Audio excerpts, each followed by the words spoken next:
Days turned into weeks, and the silence between us grew deafening.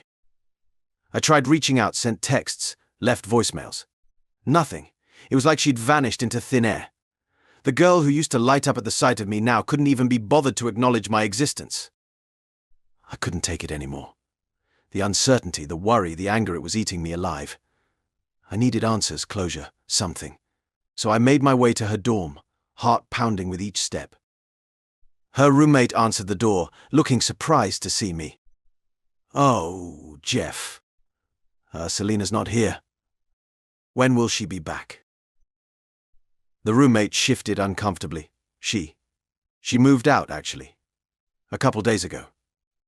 My world tilted on its axis. Moved out? Where?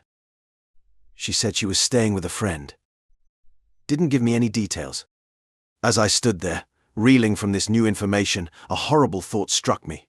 That new gym trainer she'd been spending so much time with lately. The one who'd been helping her with her sudden fitness obsession. The pieces started falling into place, forming a picture I didn't want to see. Selena hadn't just shut me out emotionally, she'd physically removed herself from our shared world. And I had a sinking feeling I knew exactly where she'd gone. After some time I stood across the street, my heart pounding in my chest. This was it. The address Selena's roommate had reluctantly given me after weeks of radio silence. My fingers curled into fists as I watched the door, waiting. Then I saw her. But not the Selena I knew. This version was leaner, more toned. Her once soft curves replaced by defined muscles. She wasn't alone. A tall, muscular guy followed her out. His hand rested on the small of her back, too familiar, too intimate. My stomach twisted as I watched them laugh together, completely at ease. The way she used to be with me. They climbed into his flashy sports car, and I felt something inside me snap. All those weeks of worrying, of trying to understand what had happened, it all made sense now. She'd left me for her gym trainer. I stumbled back to campus in a daze, my mind reeling. How could she do this? To us. To herself. The Selena I knew would never. But then again, maybe I never really knew her at all. Back at the dorm, I found myself outside her old room. Her roommate had mentioned she'd left some stuff behind, including her laptop. I knew it was wrong, but I needed answers. The room was eerily quiet as I booted up her computer. My hands shook as I navigated through her files, feeling like an intruder in her digital life. Then I found them. Chat logs. Hundreds of messages between her and the trainer.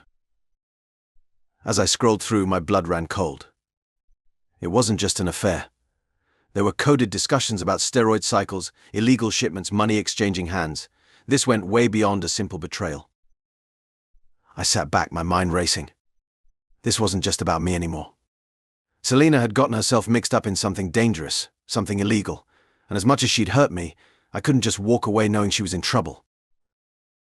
But what could I do? Go to the police. Confront her directly. The evidence was right here in front of me, damning and undeniable. I had the power to blow this whole thing wide open. But at what cost? I stood there, staring at Selena's laptop screen, my mind racing. The evidence was right in front of me, files detailing steroid purchases, suspicious bank transfers, the whole 9 yards. My hands were shaking as I closed the laptop. I knew what I had to do, but fuck, it wasn't going to be easy. I took a deep breath and picked up my phone. My finger hovered over the emergency call button for a second before I hit it. 911, what's your emergency? I need to report illegal drug activity, I said, my voice surprisingly steady. The next few hours were a blur. I found myself at the police station, handing over copies of the files I'd found. The detectives peppered me with questions, and I answered as best I could. Yeah, I knew it was my ex-girlfriend. Yeah, I was aware of the consequences, but I couldn't just sit back and watch her destroy herself. Days passed, and then weeks. I tried to go about my life as normally as possible, but the guilt and anxiety were eating me alive. Had I done the right thing? Would Selena ever forgive me? Thank you all so much for watching the first part of the video and for your ongoing support. It truly means a lot and keeps me motivated to bring you more quality content. The next part of the video will be uploaded very soon, so keep an eye out. I'm excited to announce that after this, videos will resume with daily updates to keep the content flowing and ensure you always have something new to enjoy. If you haven't already, make sure to like, subscribe, and turn on the notification bell so you're the first to know when a new video goes live. Your continued support helps the channel grow and allows me to keep creating content for this amazing community. Thanks again, and I can't wait to see you in the next one.